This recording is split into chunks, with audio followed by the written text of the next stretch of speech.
Since the time of Tsar Nicholas II, Russians have shown a keen interest in aviation.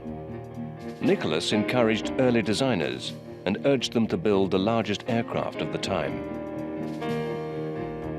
A young designer named Igor Sikorsky answered the challenge with the biggest aeroplane in the world, the four-engined Ruski Vitaz, or Russian Knight.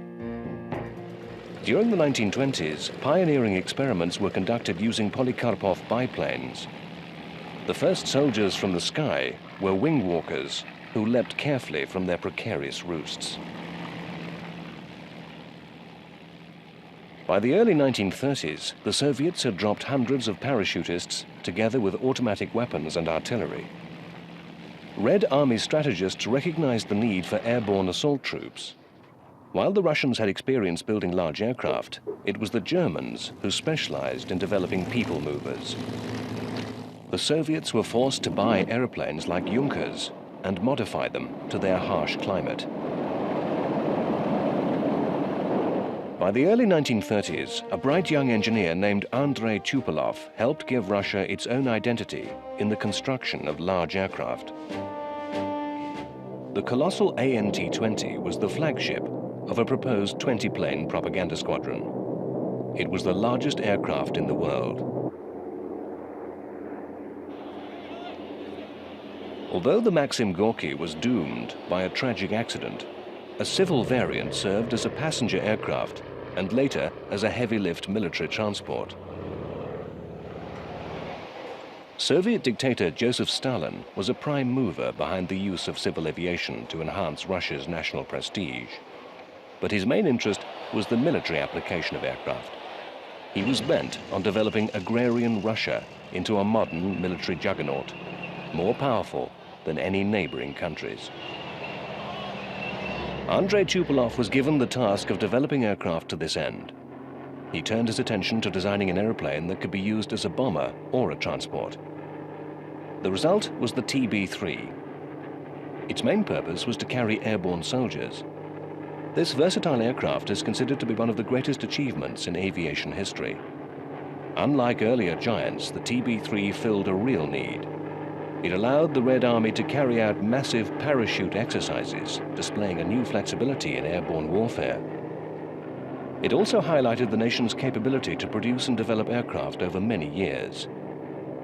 Tupolev's design gave the Soviet Union a great strategic capability in the world. Joseph Stalin set his sights on settling a simmering territorial dispute with neighboring Finland. Finnish President Karja frowned on Stalin's demands. The situation soon reached an impasse.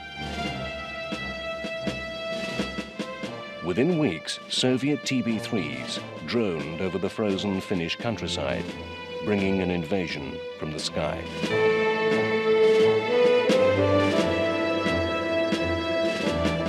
But the Finns were prepared. They met the airborne onslaught head-on. Their modest army was comprised of rugged countrymen who were swift and savvy in the snow-covered forests. They cut the Red Army to pieces in a series of well-executed ambush attacks. The invasion was a blunder that highlighted the weakness of the Soviet military. Stalin's plan had backfired. He knew the world was watching with keen interest. Adolf Hitler judged the Red Army incompetent. Soon, he would hurl the might of the Wehrmacht eastwards. Shocked and betrayed by the invasion, Stalin appealed to the Allies for help. He needed air mobility with the Germans on the move.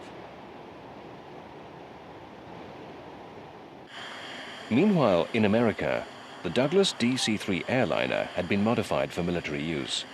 The result was a potent airlifter, designated the C-47. It proved to be an incredibly rugged twin-engine aircraft that formed the backbone of British and American air transport during the war. The Russians had also recognized its importance. In 1936, Russian aircraft engineer Boris Lizyunov visited the Douglas Aircraft Company in Santa Monica, California. He came to study the DC-2, but was awed by the new DC-3. He convinced Soviet authorities that it was by far the better airplane. Permission was obtained to build DC-3s in the Soviet Union under license.